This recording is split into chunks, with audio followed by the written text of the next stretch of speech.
The wolf's howl cut through the freezing December night like a blade through silk. And Sarah Emerson knew with absolute certainty that her wedding day would also be the day she died. She had left the small church in Val Verde, Texas, less than an hour ago, her white dress now torn and mudded from stumbling through the scrub brush in the darkness. The wedding had been postponed when the groom never arrived, and she had fled in humiliation, needing air, needing space, needing anything but the pitying stares of the townsfolk who had gathered to witness what should have been her happiest day. It was late December of 1882, and the winter cold bit through the thin fabric of her dress as she ran deeper into the wilderness, tears blurring her vision. Now those tears had frozen on her cheeks, and the howling grew closer. Sarah pressed herself against a massive oak tree, her breath coming in ragged gasps that created clouds of vapor in the frigid air.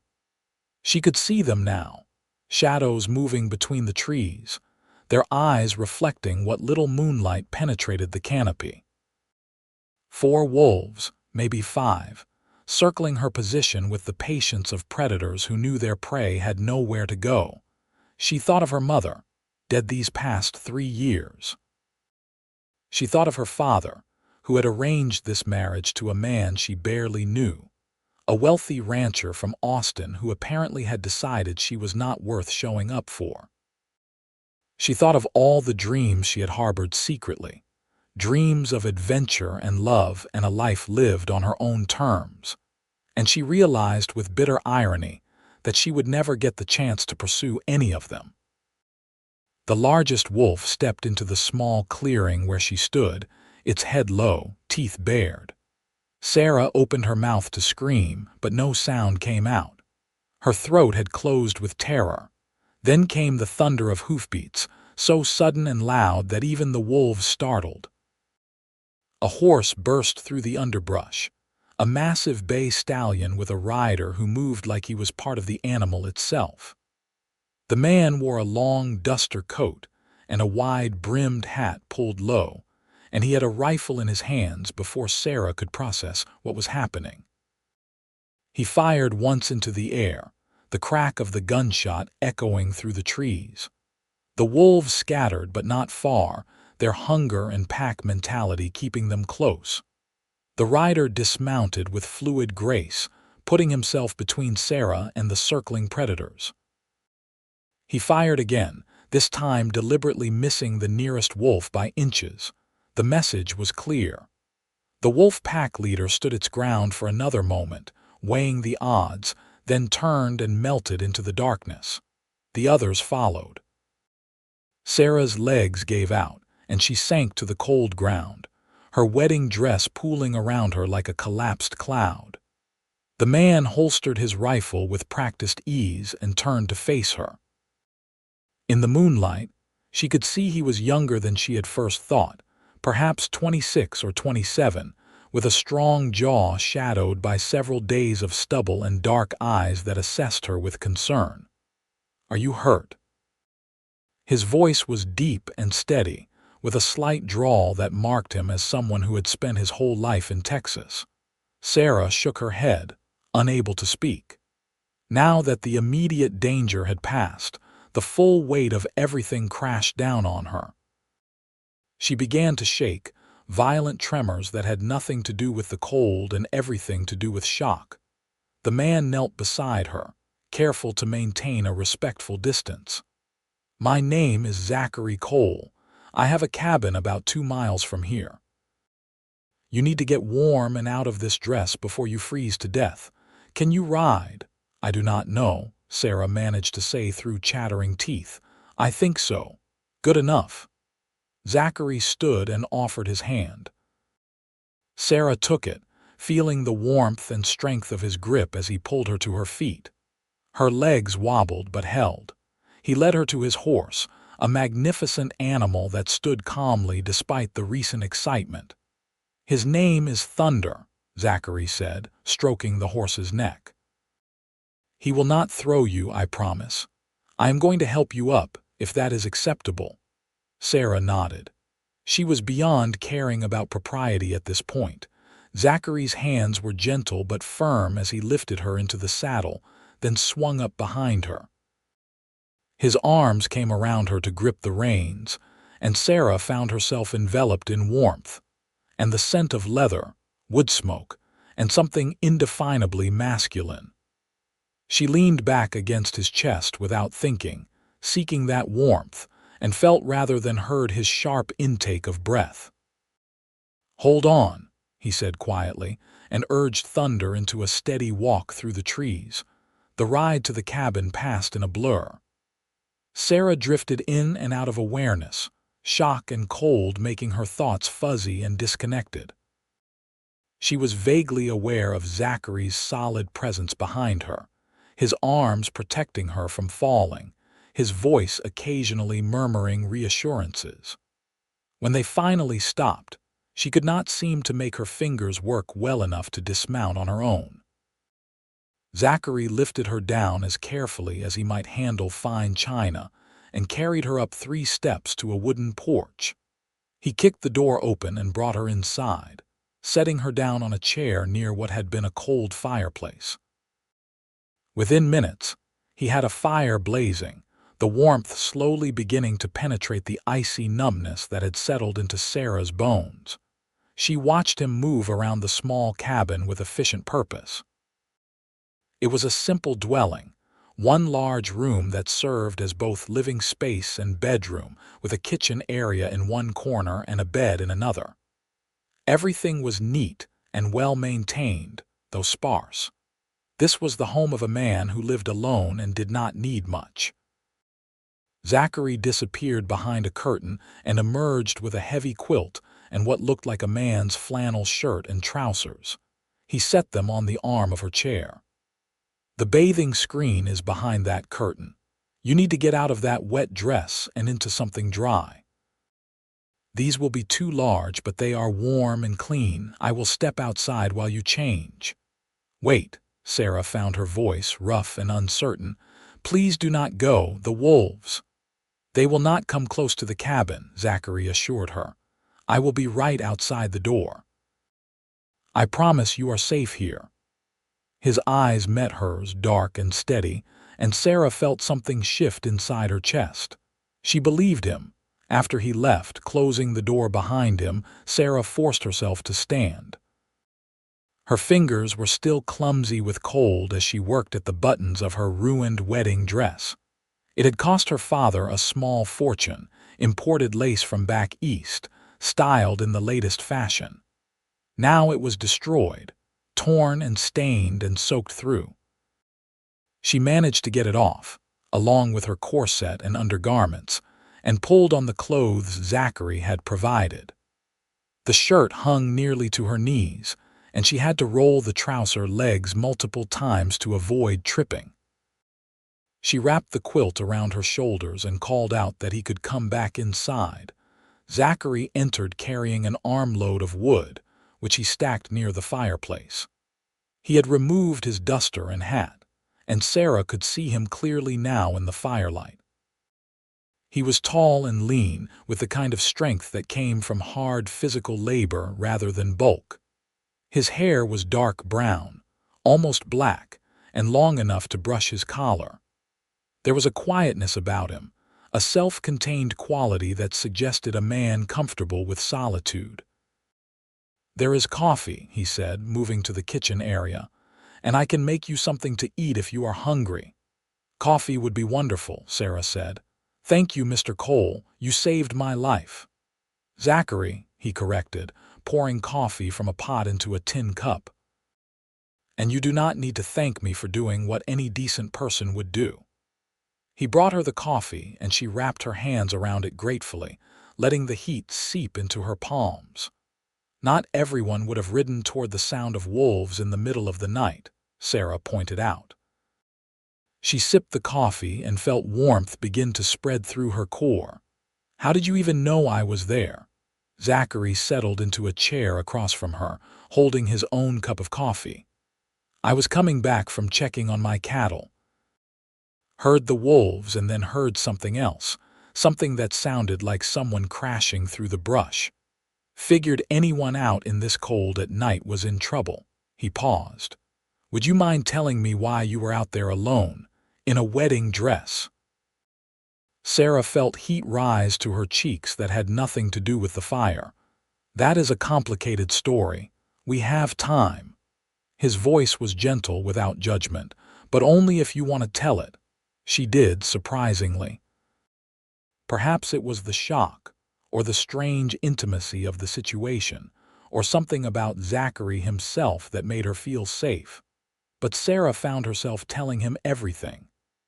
How her father, Samuel Emerson, was a shopkeeper in Val Verde who had social ambitions above his station. How he had arranged her marriage to Reginald Thornton, a man 20 years her senior who owned a large ranch outside Austin. How she had never wanted the marriage but had agreed because her father insisted it was her duty, her best chance at a secure future. Mr. Thornton was supposed to arrive yesterday, Sarah continued, staring into her coffee. The wedding was set for this afternoon. People came from 3 towns over. I stood in that church for 2 hours in my dress, waiting. He never came, never sent word, nothing. He is a fool, Zachary said quietly. Sarah looked up, startled by the intensity in his voice. Their eyes met across the small space, and she felt that strange shift in her chest again, stronger this time. I do not know if he is a fool or if I am simply not worth the trouble of showing up for. That is not true. Zachary set his cup down and leaned forward, his elbows on his knees. Any man who would leave you waiting, who would humiliate you like that, is worse than a fool. He is a coward. You deserve better. Tears pricked at Sarah's eyes again, but for a different reason now. You do not even know me. I know you were brave enough to run from a situation that made you unhappy, Zachary said. That takes courage, and I know you did not panic when those wolves had you cornered. You stood your ground. That takes strength. He paused. I know enough. They sat in silence for a while, the fire crackling between them. Sarah found herself studying Zachary when he was not looking, noticing the strong line of his profile, the capable hands wrapped around his coffee cup, the way his presence seemed to fill the small cabin without overwhelming it. He was nothing like Reginald Thornton, with his pomaded hair and expensive suits and air of superiority. Zachary was real in a way that felt almost startling. What do you do? Sarah asked finally. You mentioned cattle. I have a small ranch about 5 miles east of here, Zachary explained. This cabin belonged to my grandfather. I use it when I am working this section of my land. Keeps me from having to ride back and forth. He smiled slightly. Not much, but it is mine. Built it with my own hands, my grandfather and I, when I was 17. You must have been very young when he passed, Sarah observed. 19. He left me his land and his livestock. I have been building it up ever since. It is not a big operation, nothing like the Thornton Ranch I am sure, but it provides for me. I have 15 head of cattle, good stock. And I do some work breaking horses for the army fort near San Antonio when I need extra money. Sarah felt a warmth that had nothing to do with the coffee or the fire. There was something appealing about Zachary's quiet pride in what he had built, the way he spoke about his work without boasting but also without false modesty. This was a man who knew his worth and did not need anyone else to validate it. That sounds like a good life, she said softly. It is lonely sometimes, Zachary admitted, then looked surprised at his own honesty. But yes, it is good. I am my own man. I answer to no one but myself and God. The fire popped, sending up a shower of sparks. Sarah pulled the quilt tighter around her shoulders, suddenly aware of how intimate this situation was. She was alone in a cabin with a man she had just met, wearing his clothes, drinking his coffee. By all the standards of proper society, her reputation would be in tatters if anyone knew. But she found she did not care. There was something right about being here, something that felt more real than anything she had experienced in her careful, constrained life back in Val Verde. "I should probably let you sleep," Zachary said, standing. "You have had a difficult day, to put it mildly." "You can take the bed. I will sleep in the chair by the fire."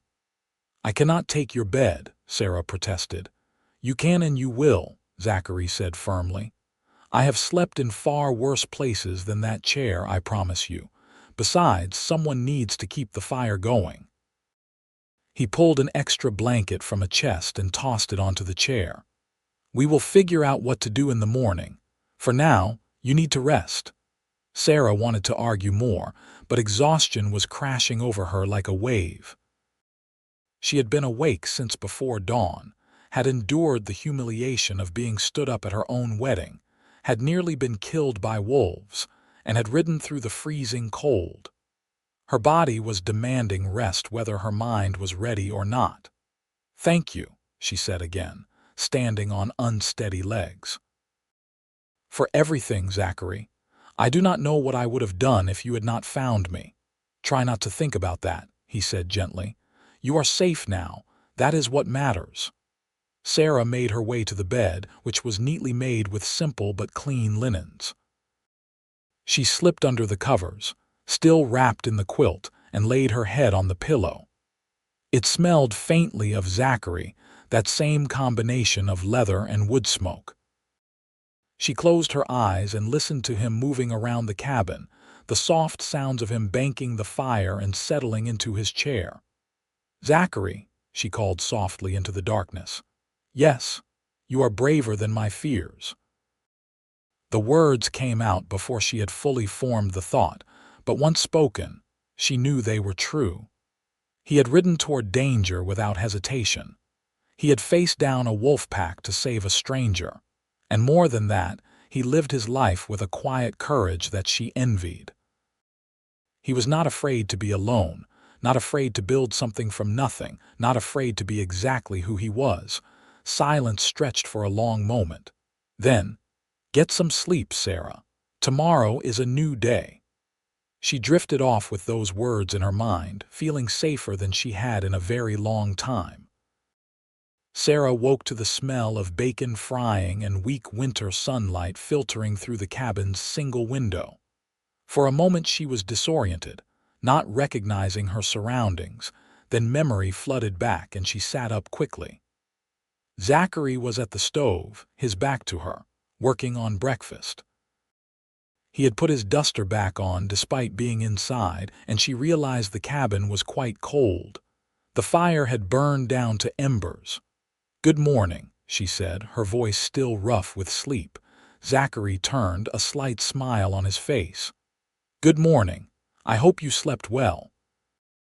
There is fresh water in the basin if you want to wash up, and breakfast will be ready in a few minutes."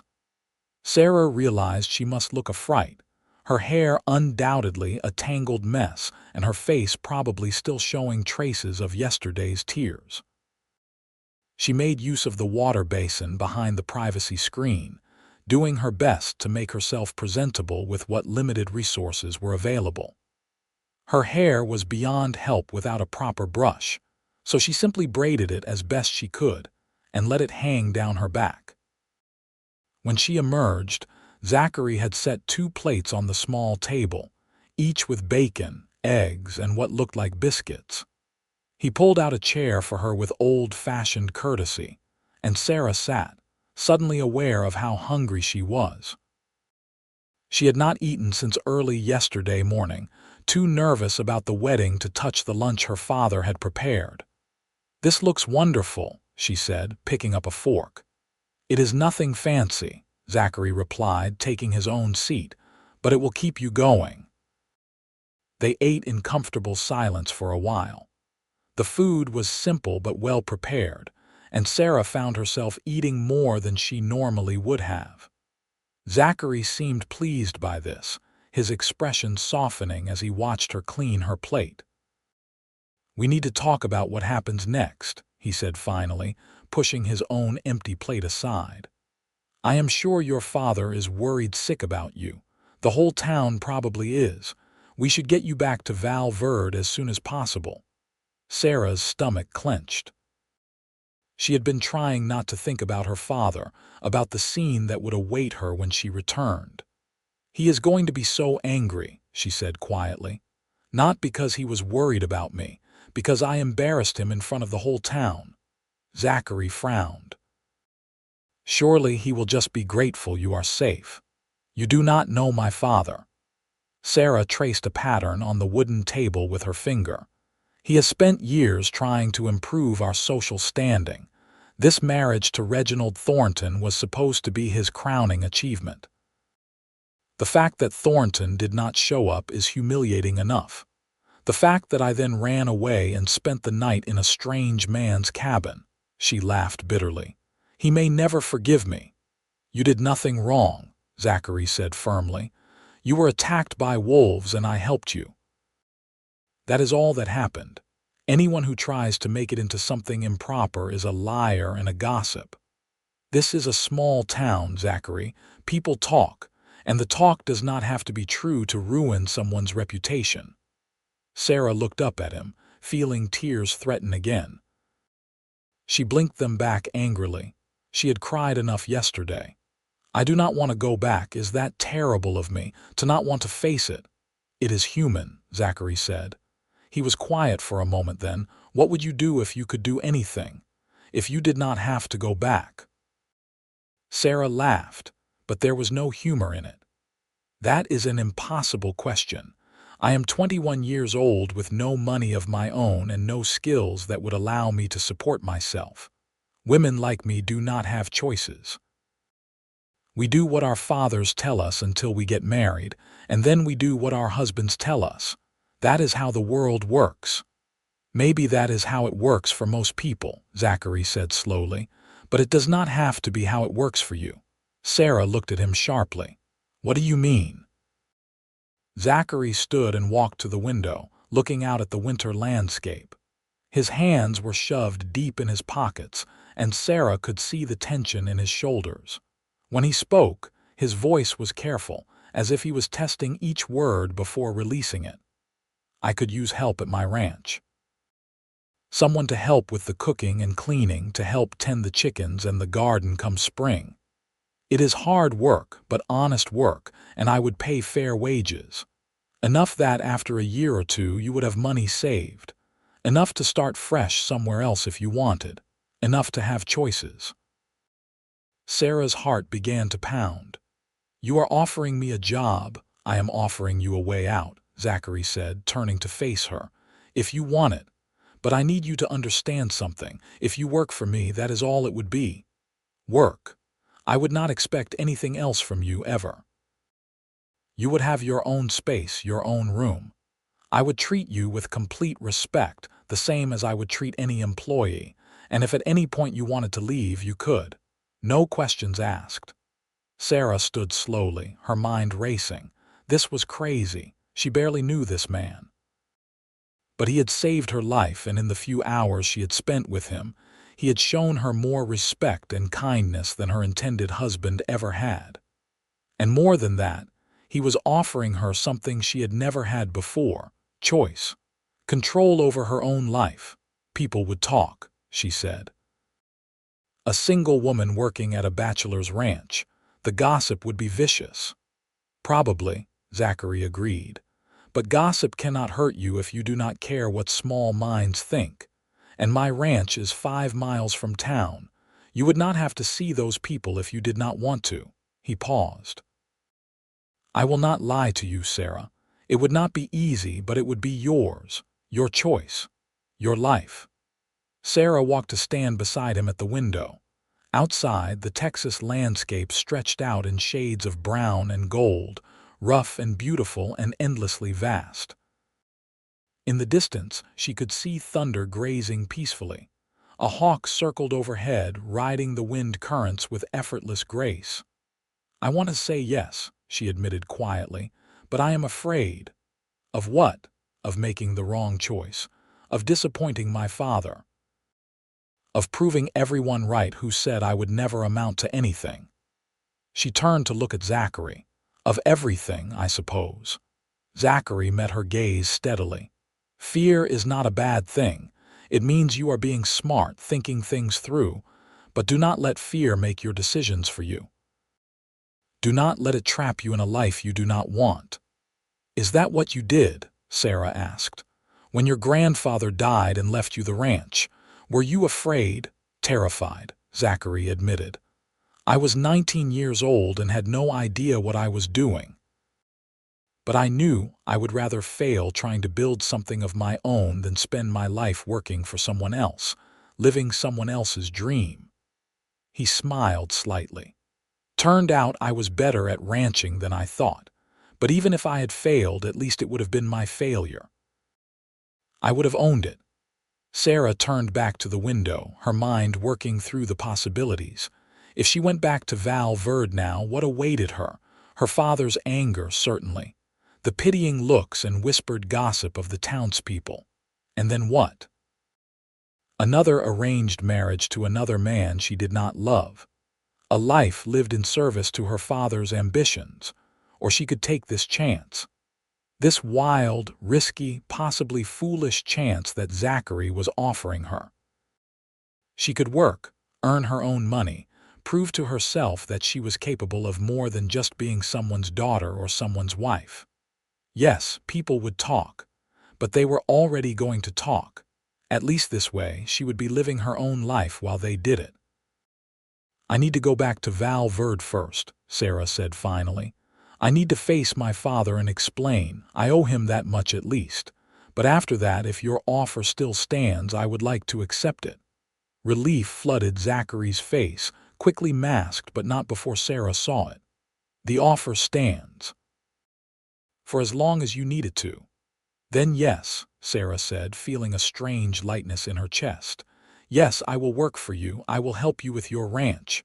All right then. Zachary's smile was wider now, genuine and warm. Let me saddle Thunder and we will ride into Val Verde. Better to get it over with. The ride into town was nothing like the desperate journey of the previous night. In the daylight, Sarah could see the landscape clearly, the way the winter sun painted everything in shades of gold and amber. Zachary sat behind her in the saddle again, but this time she was not clinging to him in terror and cold. She was aware of him in a different way now, the solid warmth of his presence, the gentle way he guided Thunder around the rougher patches of terrain. They talked as they rode, Zachary telling her about his ranch, what her duties would entail, what she could expect. His main house was larger than the cabin with 2 bedrooms. She would have one to herself. There were chickens that needed tending, a garden plot that would need planting come spring, general cooking and cleaning. She would be responsible for helping with the horses when he was breaking them, which mostly meant keeping them fed and watered while he did the actual training. It does not sound too difficult, Sarah said, though privately she wondered if she was underestimating how much work it would be. She had helped her father in his shop, but that was very different from ranch work. It will be harder than you think at first, Zachary said, reading her thoughts with uncanny accuracy. Your hands will blister and your muscles will ache, but you will adapt. People are surprisingly resilient when they need to be. As they neared Val Verde, Sarah felt her anxiety rising. The town looked the same as it always had, the familiar buildings arranged along the main street, smoke rising from chimneys against the winter sky. But everything felt different now. She was different now. Zachary seemed to sense her tension. Do you want me to come with you when you talk to your father? No, Sarah said, though part of her desperately wanted to say yes. I need to do this alone, but thank you. They stopped at the edge of town and Zachary helped her dismount. She was still wearing his clothes, her ruined wedding dress bundled in a saddlebag. She knew she must look scandalous, but she held her head high as they walked down the main street toward her father's shop. People stared. Of course they stared. Windows that had been empty suddenly sprouted faces. Conversation stopped mid-sentence as people turned to gawk. Sarah felt heat rise to her cheeks, but kept walking. Zachary stayed a respectful distance behind her, close enough to provide support, but not so close as to fuel the inevitable gossip more than necessary. The bell above the shop door jangled as Sarah pushed it open. Her father was behind the counter, helping a customer, but he looked up at the sound. His face went through several expressions in rapid succession: relief, anger, confusion at her attire, and then anger again. "Mr. Henderson, I apologize, but I need to close the shop for a few minutes," Samuel Emerson said to his customer, his voice tight. "Family emergency." The customer, a middle-aged woman Sarah recognized as the minister's wife, looked between Sarah and her father with obvious curiosity. "Of course, Samuel. I hope everything is all right." Her eyes lingered on Sarah's inappropriate clothing. After she left, Sarah's father locked the door and turned to face her. "Where have you been? Do you have any idea how worried I have been? The whole town has been out searching for you since yesterday evening." "I am sorry I worried you," Sarah said, keeping her voice steady, "but I am fine. I am safe." "Safe?" Her father's face reddened. "You disappear on your wedding day, run off in the middle of the night, and then show up wearing men's clothes with some cowboy in tow. What were you thinking?" "I was thinking that I needed air after being humiliated in front of the entire town," Sarah said, feeling her own anger rise. "I was thinking that my husband to be clearly had no interest in actually marrying me. I was thinking that maybe I deserved better than to be treated like a piece of property to be traded away." "Reginald Thornton is a respected businessman," her father said. "This marriage would have secured our future." "Your future," Sarah corrected. "Not mine. I never wanted to marry him, father. You knew that." "What you want is irrelevant," Samuel snapped. "You are my daughter. It is your duty to marry well and help this family rise above our current station." Sarah felt something break inside her, some final thread of obligation that had been holding her to this life. "No," she said quietly. "It is not anymore." Her father stared at her. "What are you saying?" "I am saying I am leaving. The cowboy outside, his name is Zachary Cole. He has offered me a job at his ranch and I am going to take it. I am going to work for him and earn my own money and build my own life." "Absolutely not," Samuel said flatly. "I forbid it. You will stay here where you belong." "I am 21 years old," Sarah said. "You cannot forbid me anything. I am an adult and I am making my own choice." "You will be ruined," her father said. "No decent man will ever marry you after this. Working at a bachelor's ranch, living under his roof, everyone will assume the worst."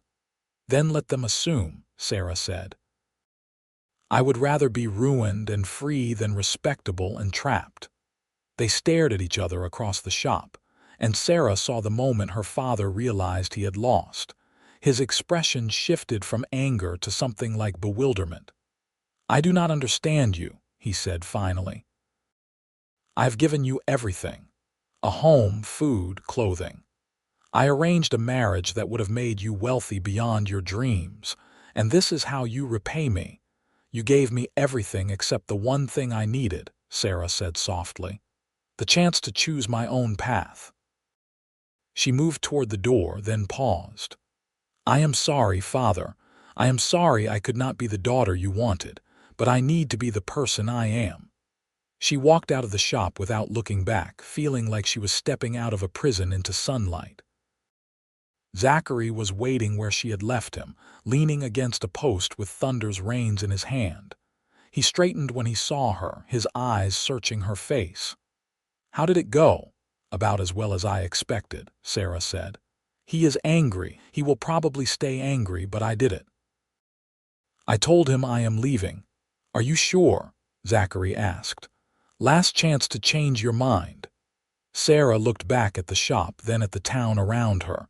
She thought about the life she was leaving behind, the safety and security of the known. Then she thought about the vast Texas landscape, about the hawk she had seen that morning riding the wind currents, about the feeling of controlling her own fate. "I am sure," she said. "Let us go home." The word slipped out before she could catch it. Home. Zachary's ranch was not her home, not yet, maybe not ever. But it felt right to call it that, felt like she was speaking a truth she had not yet earned but would. If Zachary noticed the slip, he did not comment on it.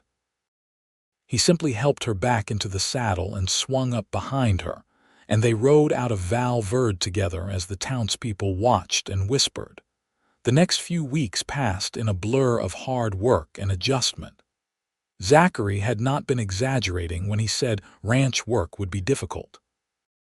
Sarah's hands did blister, her muscles did ache, and there were nights when she fell into bed so exhausted she barely remembered her head hitting the pillow. But there was a satisfaction in the work that she had never experienced in her previous life. When she gathered eggs from the chicken coop, fed the horses, helped Zachary mend a section of fence, she could see the direct results of her labor. She was contributing something real. Zachary's ranch house was indeed larger than the cabin, though still modest. It was well built and sturdy, with a main room that served as kitchen and living area, and 2 bedrooms off to one side. Zachary had given her the larger of the 2 bedrooms, despite her protests, and had moved most of his personal belongings into the smaller one to make room for her. He had even fashioned a simple screen for privacy, and found an old dresser in his barn that he cleaned and repaired for her use. They fell into a routine quickly. Sarah would wake before dawn to start breakfast while Zachary tended to the animals' first feeding. They would eat together, discussing the day's work, then separate to handle their various tasks. Midday they would meet again for a simple lunch, often eating quickly while standing in the kitchen, both too busy to sit properly. Evenings were for the final round of animal care, and then dinner, which Sarah prepared while Zachary washed up and split wood or did whatever other task needed doing. After dinner, they would sit by the fire for an hour or so before bed. Sometimes they talked, easy conversations about their days, about their pasts, about nothing in particular. Sometimes they sat in comfortable silence, Sarah mending clothes or working on a piece of needlework while Zachary carved wood or cleaned his rifle. These evening hours became Sarah's favorite part of the day, a peaceful ending to long hours of work. She learned things about Zachary in those quiet evenings. His grandfather had been a soldier who fought in the Mexican-American War back in the late 1840s and had been granted this land as payment for his service. Zachary's father had died when he was young, killed in a hunting accident, and his mother had passed from fever a few years later. His grandfather had raised him, teaching him everything about working the land and caring for animals. He was a hard man in some ways, Zachary told her one evening in early January as they sat by the fire, but fair. He taught me that a man's word is his bond, that honest work is nothing to be ashamed of, and that you treat animals and women with equal respect because both deserve it. He sounds like he was a good man, Sarah said, her needle moving steadily through the shirt she was mending. He was. I miss him every day. Zachary looked up from the piece of wood he was carving, what was slowly taking shape as a small horse. What about your mother? You mentioned she passed a few years ago. 3 years ago last November, Sarah said. It was pneumonia.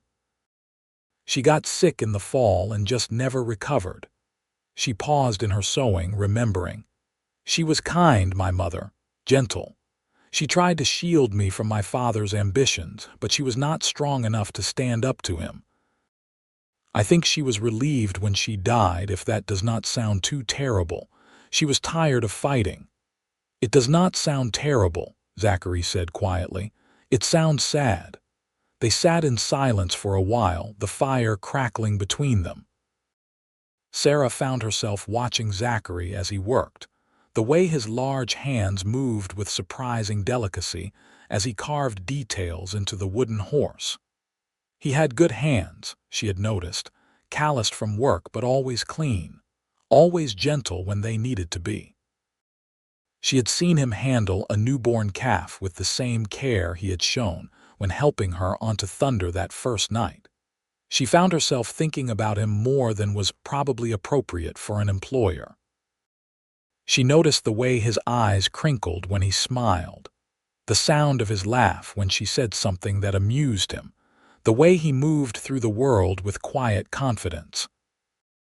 She noticed how he was always careful to maintain proper distance between them, never touching her unless necessary, never saying anything that could be construed as improper. She appreciated his respect, but part of her, a part she did not quite want to examine, wished he would stand a little closer, let his hand linger a moment longer. January turned to February, and the winter cold began to slowly ease. Sarah had been working at the ranch for nearly 2 months, and she felt herself changing in ways that had nothing to do with her blistered hands healing or her muscles growing stronger. She felt more confident, more certain of herself and her abilities. She could handle the chickens without being intimidated by their squawking. She could chop wood for the fire without dropping the axe. She could cook a decent meal and mend a torn shirt, and a dozen other small things she had never needed to know how to do in her father's house. She also felt more aware of Zachary, a awareness that was becoming harder to ignore. She found herself manufacturing reasons to be near him, offering to help with tasks she knew he could handle alone. She caught herself studying his face when she thought he was not looking, memorizing the exact shade of his dark eyes, the way his hair fell across his forehead when he was concentrating. One afternoon in mid-February, they were working together to move a fallen branch that was blocking the path to the north pasture. It was heavy, requiring both of them to drag it clear. Sarah was pulling with all her strength when her foot slipped on a patch of ice. She would have fallen hard if Zachary had not dropped his end of the branch and caught her, his arms coming around her to steady her. They stood frozen for a moment, closer than they had been since that first night when he had carried her into the cabin. Sarah could feel the warmth of his body through their clothes, could feel his breath stirring her hair. She looked up and found him staring down at her with an expression she could not quite read, something between longing and restraint. "Are you all right?" His voice was rougher than usual. "Yes," Sarah whispered. "Thank you for catching me." "Always," Zachary said, and the word felt like a promise. They stayed like that for a few seconds longer, and Sarah felt the air between them charge with something electric, something unnamed but undeniable. Then Zachary gently released her and stepped back, putting proper distance between them again. "We should get this branch moved before it gets dark," he said, not meeting her eyes. They finished the task in silence, but something had shifted between them. Sarah could feel it, a tension that had not been there before, or perhaps had been there all along but was only now coming to the surface. That evening, as they sat by the fire after dinner, the silence felt different, charged. Sarah tried to focus on her mending but found herself constantly glancing at Zachary, wondering if he felt it too, this pull between them. "Sarah," he said finally, setting down the piece of leather he had been working on, "I need to tell you something." Her heart began to pound. "All right." Zachary stood and moved to the window, his back to her, his shoulders tense. "When I offered you this job, I meant what I said. I intended to be nothing but your employer, to treat you with respect and maintain proper distance. I meant to give you time to heal from what happened, to find your feet, to decide what you wanted for your future." "I know," Sarah said quietly, "and you have. But somewhere along the way, my intentions have become complicated." He turned to face her, and the expression on his face made her breath catch. "I find myself thinking about you when I should be working. I find myself making excuses to be near you. I find myself caring about your happiness in a way that goes well beyond what an employer should feel." Sarah set down her mending with trembling hands. "What are you saying?" "I am saying that I have developed feelings for you," Zachary said bluntly. "Feelings that are entirely inappropriate given our situation. You work for me. You are dependent on me for your shelter and income. The power imbalance makes any suggestion of anything more completely unacceptable." "What if I have feelings too?" Sarah heard herself say. The words came out before she could stop them, but once spoken, she knew they were true. "What if I have been thinking about you as well? What if I care about you in a way that has nothing to do with you being my employer?" Zachary closed his eyes briefly. "Sarah, I am serious," she said, standing and moving toward him. "These past 2 months, I have been happier than I can ever remember being. And yes, part of that is the work, the independence, the feeling of controlling my own life. But a large part of it is you, Zachary. The way you treated me with respect from the very beginning. The way you believed in my ability to do this work when I did not believe in myself. The way you make me laugh, and the way you listen when I talk, and the way you look at me sometimes when you think I am not paying attention. You notice that?" Zachary's voice was barely above a whisper. "I noticed," Sarah confirmed.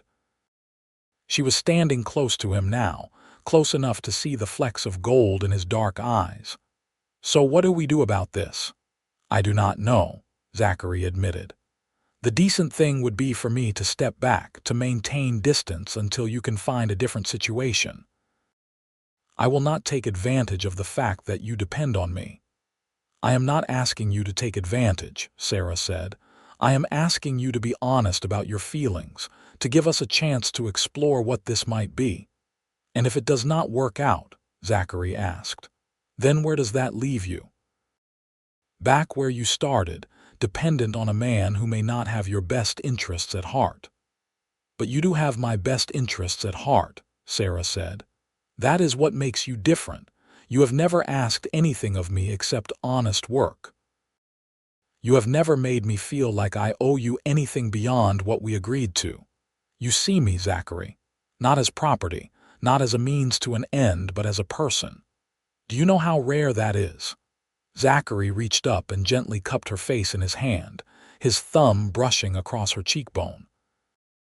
"You deserve someone better than a dirt-poor rancher with more debts than assets."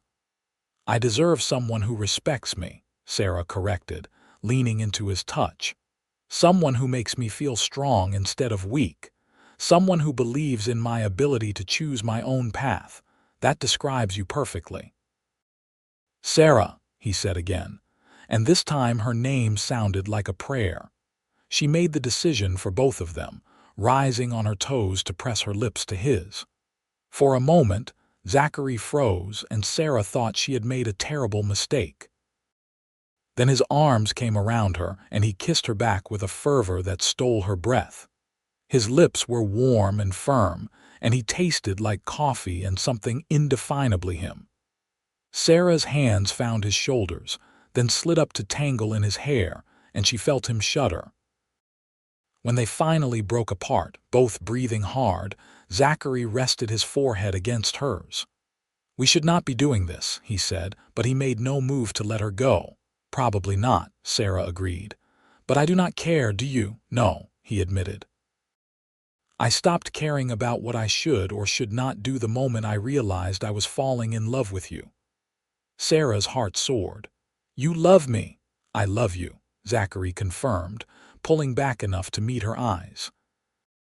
"I have loved you since the night you stood in that clearing, terrified but refusing to fall apart. Since you made the brave choice to leave your father's house and try this impossible thing. Since the first time you laughed at something I said, and I realized I would do just about anything to hear that sound again." He paused. "But loving you does not make this simple. there are still real complications we need to address, such as. Sarah prompted, even though part of her did not want to think about practicalities right now. She just wanted to stay in this moment, wrapped in his arms, feeling loved and safe and seen. Such as the fact that you still work for me, Zachary said. People already talk. If they even suspect there is something romantic between us, the gossip will be vicious. They will assume the worst. Let them, Sarah said. I told my father I would rather be ruined and free than respectable and trapped. I meant it. I know you did, but I do not want to be the reason you are ruined, Zachary insisted. You deserve better than being the subject of small-minded gossip. Sarah pulled back enough to look him directly in the eye. Then marry me. Zachary stared at her. What? Marry me, Sarah repeated, her heart pounding but her voice steady. If people are going to talk anyway, at least give them something honest to talk about. We love each other. We work well together. We want the same things. Why should we not be married? Because you just escaped one arranged marriage, Zachary pointed out. You were supposed to marry Reginald Thornton and you ran away. What if in a few months you regret this? What if you wake up one day and realize you only agreed because you felt trapped or obligated? I am not trapped, Sarah said firmly. You have given me every opportunity to leave if I wanted to. You just said you would maintain distance until I could find a different situation. I could walk away right now if I wanted to, but I do not want to. I want to be here with you, building this life together.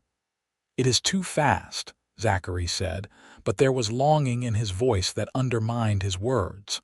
We have only known each other for 2 months. We have lived under the same roof for 2 months, Sarah corrected. We have worked side by side every day. I know how you take your coffee and what makes you laugh and how you treat animals with gentleness and how you never give up even when things are hard. I know that you are honest and kind and brave. What else do I need to know? Zachary pulled her close again, burying his face in her hair. I want to say yes, he admitted. I want to marry you and build a life with you and never let you go. But I am terrified of making a mistake, of having you wake up one day and realize you settled. I am not settling, Sarah said into his chest. I am choosing. There is a difference. With Reginald Thornton, I had no choice. My father arranged it and I went along because I did not know I could say no. With you, I know I have a choice. I could leave. I could find work in another town. I could do any number of things. But what I want to do is stay here with you. That is my choice, freely made. They stood holding each other for a long moment, the fire crackling beside them, the winter wind rattling the windows. Finally, Zachary pulled back and looked at her with eyes full of emotion. If we do this, we do it right. I want to court you properly, at least for a little while. I want to give you time to be absolutely sure. And then, if you still want to marry me, I will do everything in my power to make you happy for the rest of your life. Deal, Sarah said, smiling up at him. But for the record, I am already sure. We will see if you still feel that way in a month, Zachary said, but he was smiling too. He kissed her again, softer this time, a gentle promise of things to come. Then, with obvious reluctance, he stepped back and put proper distance between them. I should say good night, he said, before I forget myself entirely and compromise your virtue. Sarah laughed, feeling lighter than she had in years. Good night, Zachary. I will see you in the morning. In the morning, he echoed, and the words sounded like a vow. The next month passed in a strange combination of normalcy and newness. On the surface, their daily routine remained largely the same. They still worked side by side, still ate meals together, still sat by the fire in the evenings. But everything felt different now, charged with awareness and possibility. Zachary courted her with a sweetness that made Sarah's heart ache. He brought her wildflowers he found while checking on the cattle, their colors bright against the fading winter landscape. He carved her a small wooden bird to match the horse he had been working on, the details so fine she could see individual feathers. He taught her to ride Thunder, his hands careful and patient as he showed her how to hold the reins, how to move with the horse's gait. They talked more during those evening hours by the fire, sharing stories and dreams and fears. Zachary told her about his hopes for the ranch, how he wanted to build the herd up to 50 head of cattle within 5 years, maybe 100 within 10. How he dreamed of breeding horses for quality rather than quantity, creating stock known throughout Texas for their strength and temperament. Sarah shared her own dreams, smaller and more personal. How she wanted to learn to read better than she currently could, maybe even learn to write with real fluency. How she wanted a garden full of vegetables and herbs, maybe some flowers just for beauty. How she wanted children someday, a house full of noise and love and laughter. How many children? Zachary asked one evening in mid-March, as they sat on the porch watching the sunset paint the sky in shades of orange and pink. The weather had warmed considerably, spring beginning to assert itself. "I do not know," Sarah said, leaning against the porch railing. 3 or 4, maybe. Enough that they have siblings to play with, but not so many that we cannot afford to feed them all.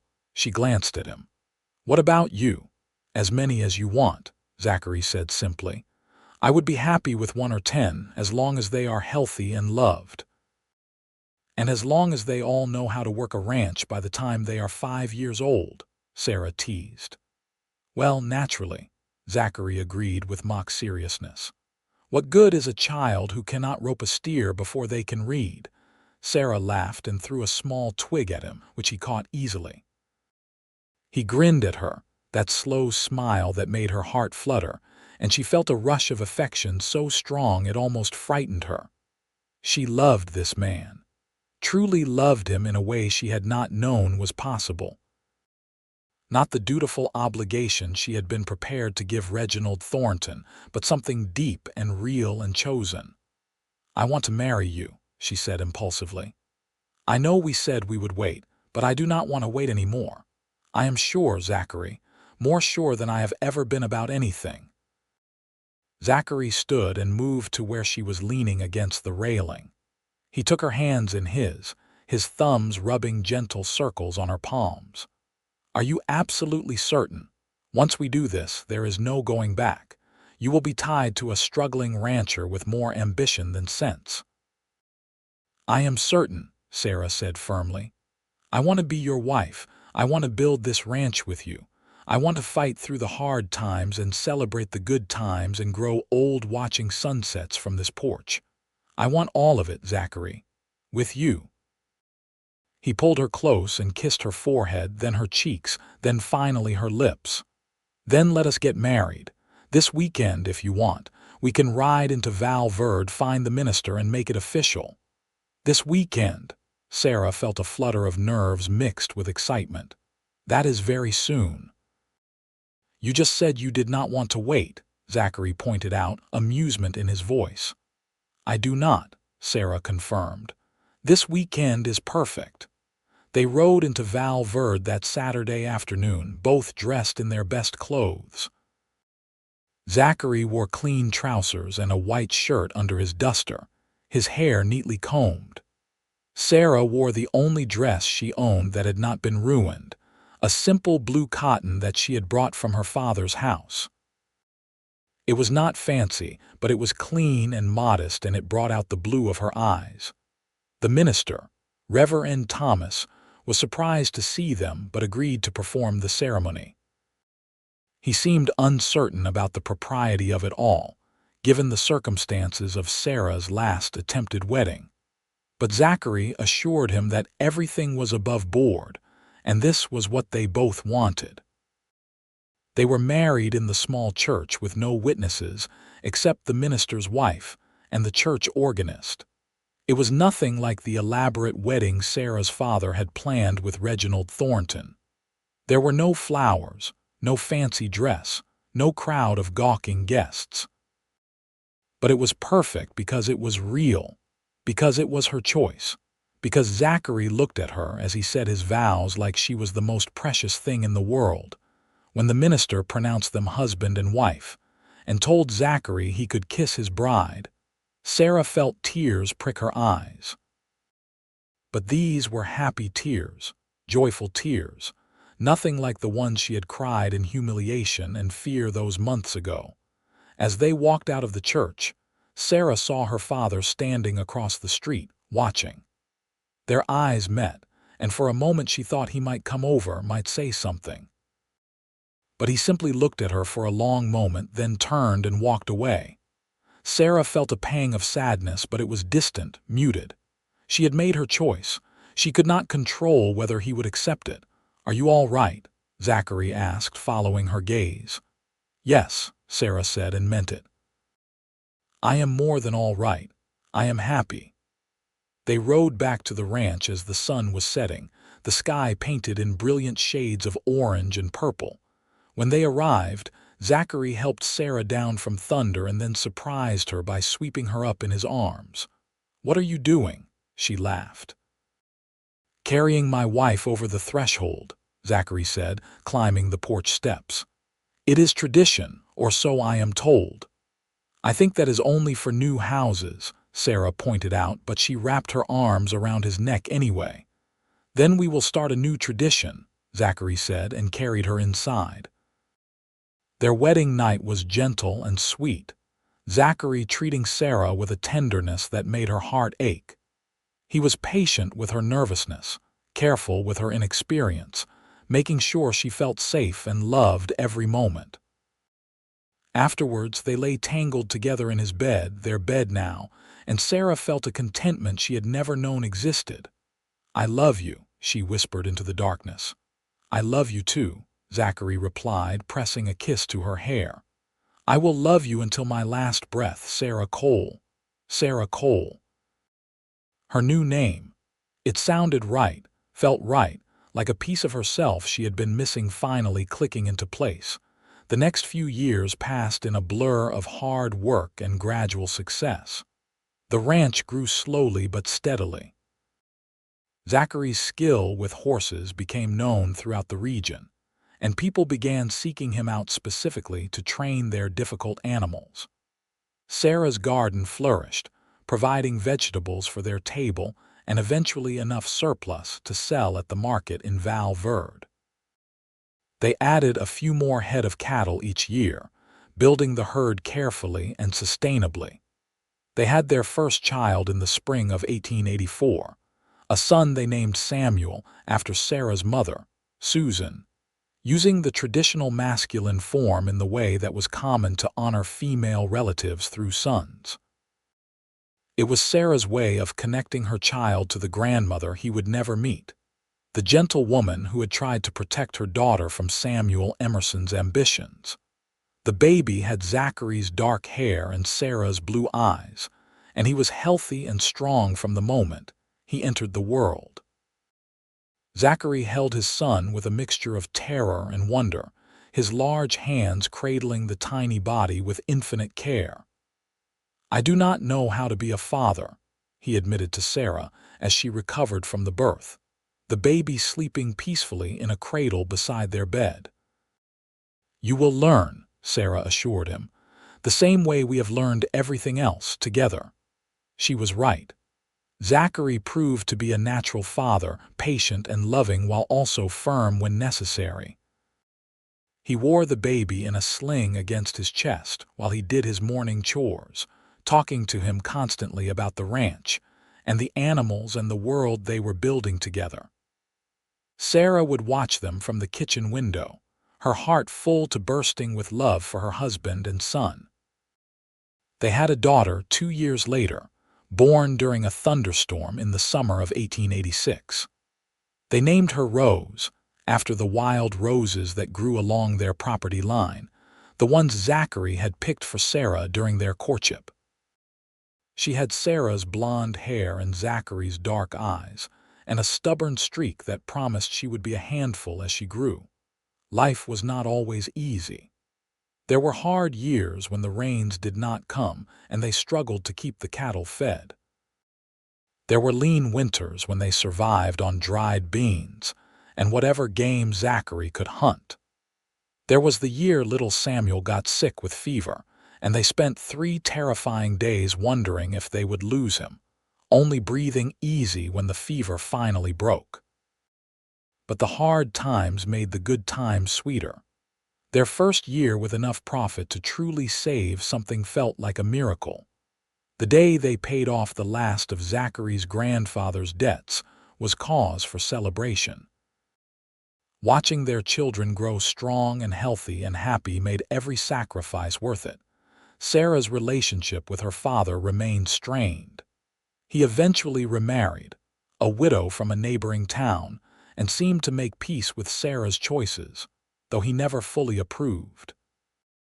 He was civil when they encountered each other at church or in town, but they were never close again. Sarah made peace with this loss, understanding that some wounds could not be fully healed, but she built other connections. She became friends with several of the ranch wives in the area, women who respected her hard work and the life she had built. She attended quilting bees and church socials, no longer the scandalous woman who had run away from her wedding, but simply Sarah Cole, Zachary's wife, Samuel and Rose's mother.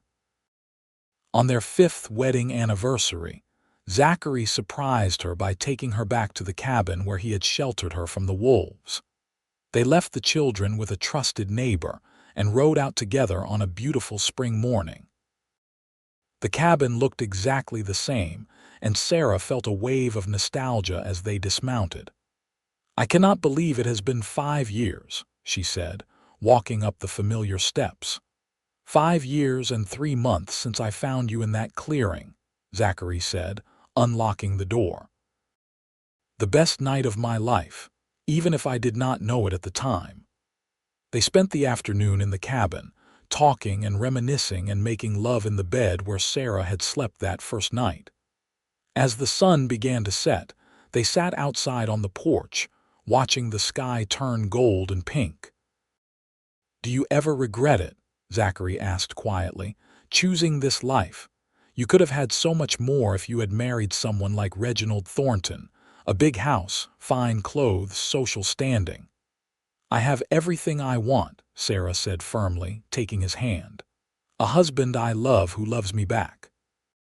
Healthy children, work that matters, land that is ours. What more could I possibly need?" "I just want you to be happy," Zachary said. "I am happy," Sarah assured him.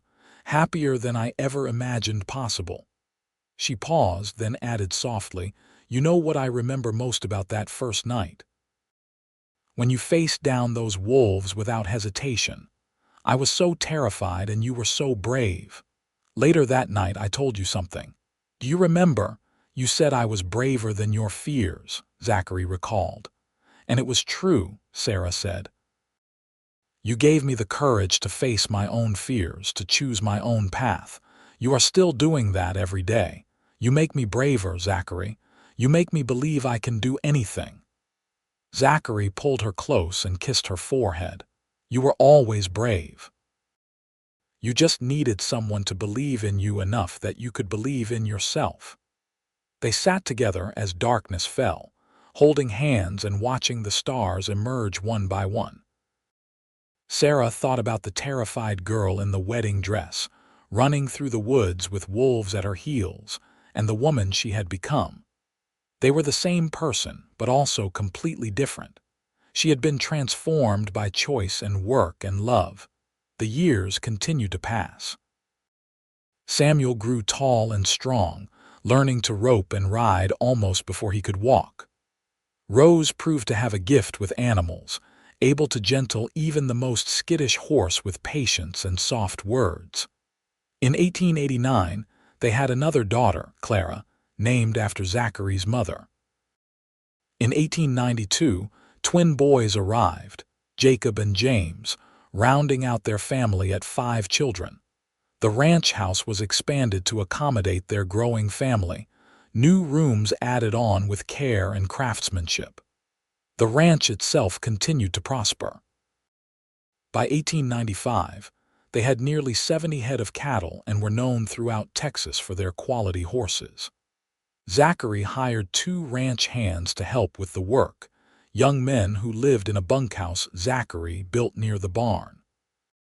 Sarah looked at her life sometimes and marveled at how far she had come from that desperate girl running from an unwanted marriage.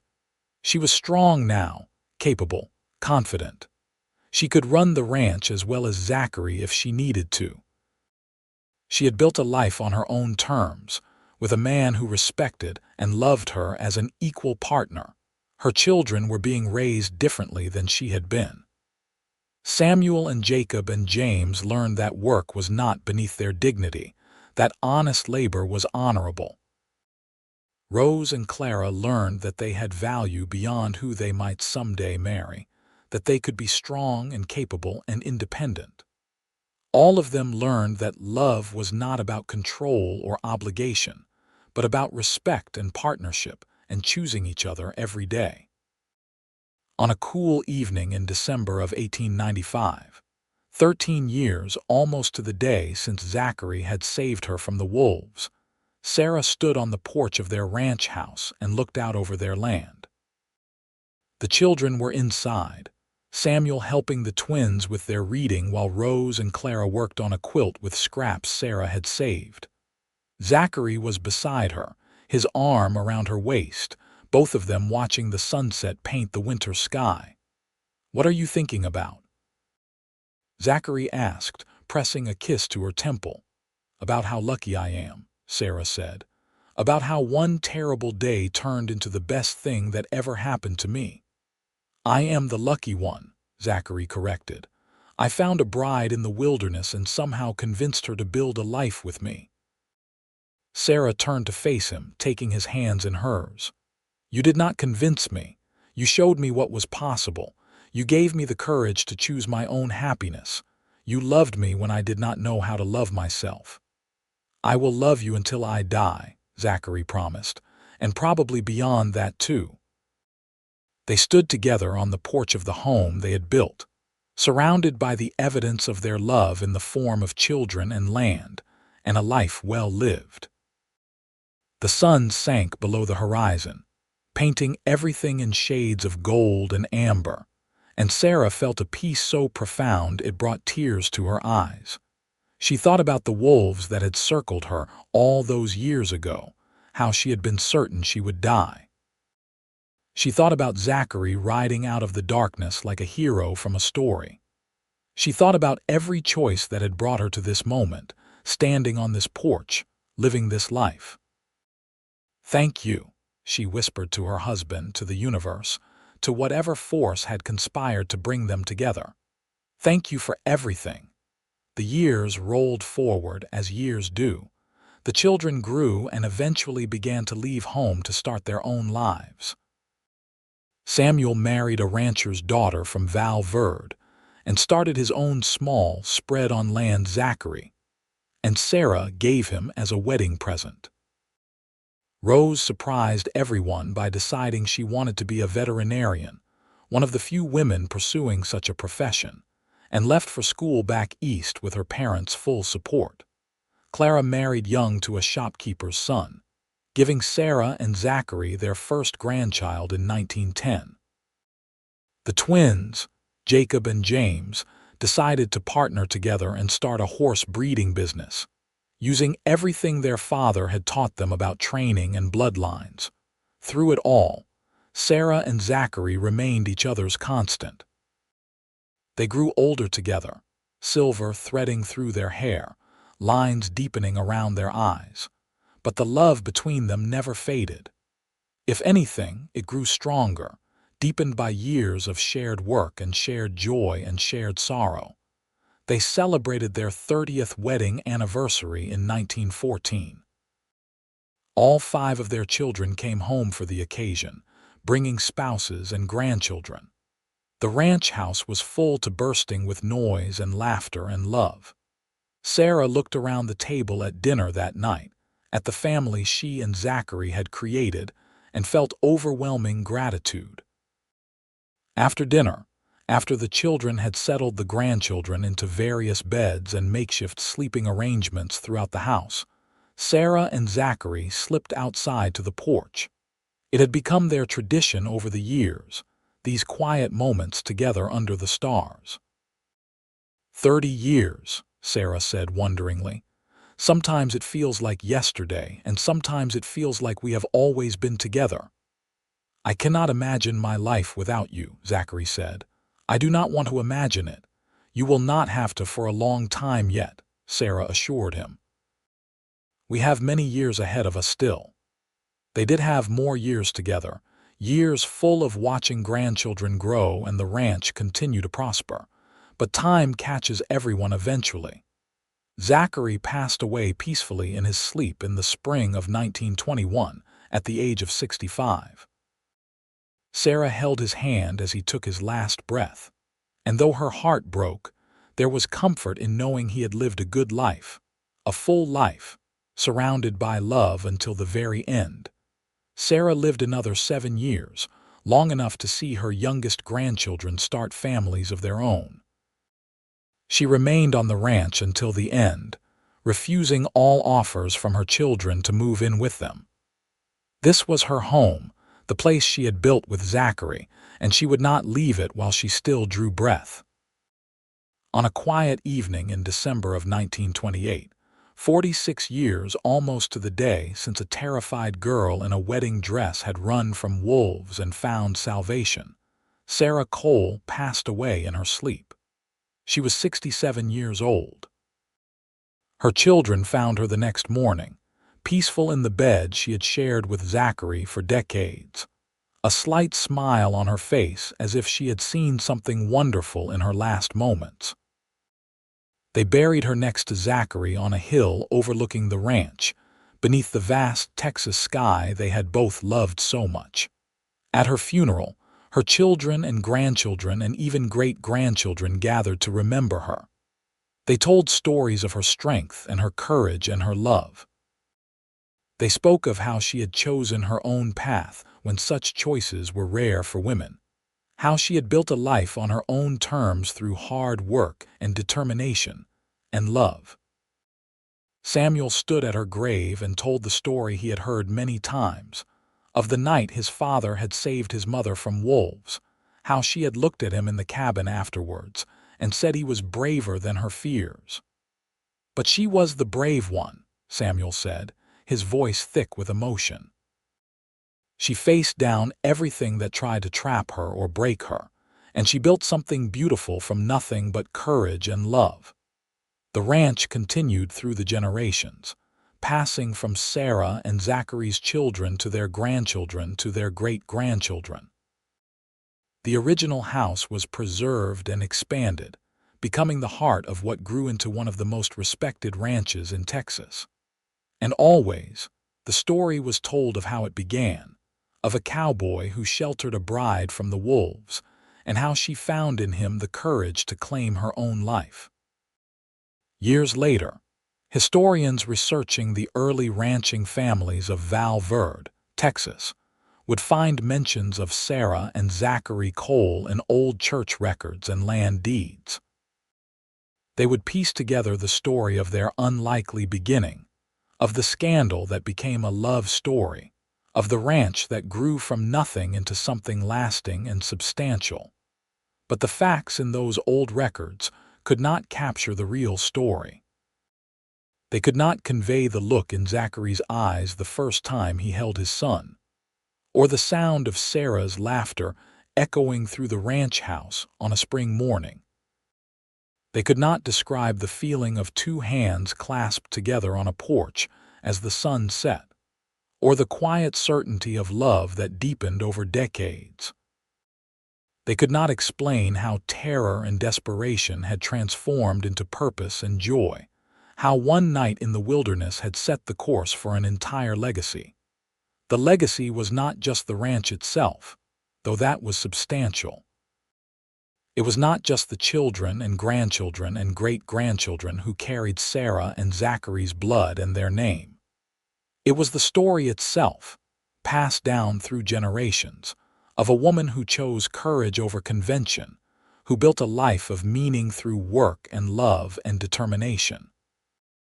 It was the lesson that fear could be overcome, that circumstances did not have to define you, that love between equals could build something that lasted far beyond a single lifetime. And somewhere, in the space between memory and legend, there remained the image of that first night. A terrified girl in a torn wedding dress, circled by wolves in the darkness.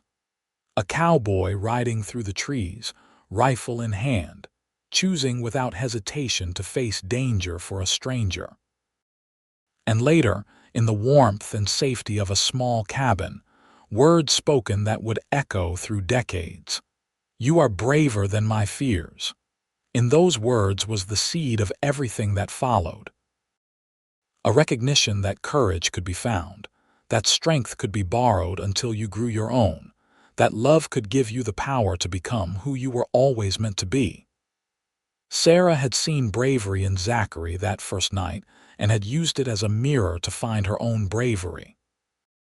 And together, they had built not just a ranch, but a life, a family, a legacy that would endure long after they were gone. The story of the cowboy who sheltered a bride from the wolves became part of the folklore of Val Verde and the surrounding ranching community.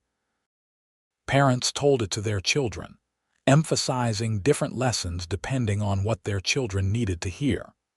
Some focused on Zachary's courage in facing the wolves, teaching their sons about bravery and protecting those who needed help. Some focused on Sarah's choice to leave an unhappy situation and build a new life, teaching their daughters that they had more power than they might realize. But the heart of the story, the part that resonated across generations, was the love. The kind of love that was chosen freely, built consciously, nurtured deliberately. The kind of love that survived hard times and grew stronger through shared struggle. The kind of love that created something lasting and good that rippled out far beyond the two people at its center. In the end, that was Sarah and Zachary's true legacy. Not the acres they accumulated or the cattle they raised or even the children they brought into the world. It was the proof that love, real love built on respect and partnership and choice, could transform everything. Could turn fear into courage. Could turn desperation into hope, could turn two lonely people into a family that would span generations. And every December, when the winter cold bit through Texas and wolves still occasionally howled in the distant hills, the descendants of Sarah and Zachary Cole would gather at the ranch and tell the story again. They would remember the girl who ran from wolves and the cowboy who saved her. They would remember how she had seen in him the courage she needed to claim her own life. They would remember 30 years of partnership and love, and the legacy that had grown from that foundation. The ranch still stood, expanded and modernized, but still recognizably the place Sarah and Zachary had built. The graves on the hill overlooked land that 4 generations of their family had worked and loved. And somewhere in the telling and retelling of their story, they remained alive, forever young, forever brave, forever choosing each other against all odds, a bride sheltered from wolves, a cowboy who rode into danger without hesitation. 2 people who found in each other the courage to build something beautiful. It was a simple story in some ways, but it was also everything. It was fear overcome and love chosen and a life well lived. It was proof that one moment of courage, one choice to help a stranger, one willingness to see past fear to possibility, could change the course of not just 2 lives but generations. And so the story endured, passed down through time, carried forward by those who understood that some love stories were worth remembering. Not because they were perfect, but because they were real. Not because they were easy, but because they were chosen. Not because they avoided hardship, but because they faced it together and came out stronger on the other side. In that small cabin, long since weathered by time but still standing, you could almost still feel their presence on quiet winter nights. You could almost hear Sarah's voice saying those words that had meant everything. "You are braver than my fears." You could almost see Zachary's response, the way he had given her time and space and respect until she was ready to choose him fully and freely. It was a love story. But more than that, it was a story about courage, about choice, about the power of seeing and being seen. It was about how one night of terror could become the foundation for a lifetime of love. How wolves in the darkness could lead to safety in the light. How the worst day of someone's life could become, in retrospect, the best thing that ever happened to them. And that, in the end, was why the story mattered. Why it was told and retold, embellished and remembered, passed down as both history and legend. Because it reminded people that circumstances did not have to define them. That courage could be found even in moments of greatest fear. That love, real love, was always a choice, and choosing it was the bravest thing anyone could do. The ranch continued, the family continued, the legacy continued. And at its heart was always that first night, that first choice, that first moment when a cowboy sheltered a bride from the wolves, and she saw in him the courage she needed to claim her own life. Everything else, all the years of love and work and family that followed, grew from that single moment of bravery and compassion. It was a story that belonged to a specific time and place, to the wild west of Texas in the late 1800s, to an era when wolves still prowled the wilderness and choices were often limited, especially for women. But it was also a timeless story, because courage and love and the choice to claim your own life never go out of fashion. Sarah and Zachary Cole had lived and loved and built something lasting. They had faced their fears and made their choices, and created a legacy that would endure long after they were gone. And at the foundation of it all was a single truth, spoken in a cabin on a winter night by a girl who had nearly died but instead found her salvation. "You are braver than my fears." Those words had changed everything. They had recognized Zachary's courage, yes, but more importantly, they had planted the seed of Sarah's own courage. They had been the beginning of her transformation from a frightened girl running from wolves to a strong woman building a life on her own terms. They had been the first acknowledgement of what would become the defining truth of their relationship. That they made each other braver, stronger, better than they could have been alone. And so the story ended where it began, with wolves in the darkness and a cowboy riding to the rescue, with fear overcome and love chosen and a life well lived.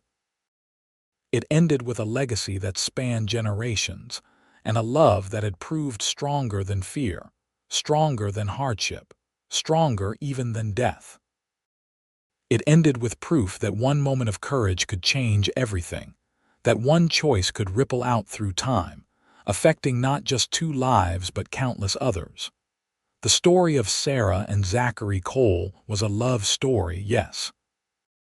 But it was also a testament to the power of courage, to the importance of choice, to the lasting impact of seeing and being seen. It was a reminder that fear could be overcome, that circumstances could be changed, that love freely chosen and consciously built could create something that lasted far beyond a single lifetime.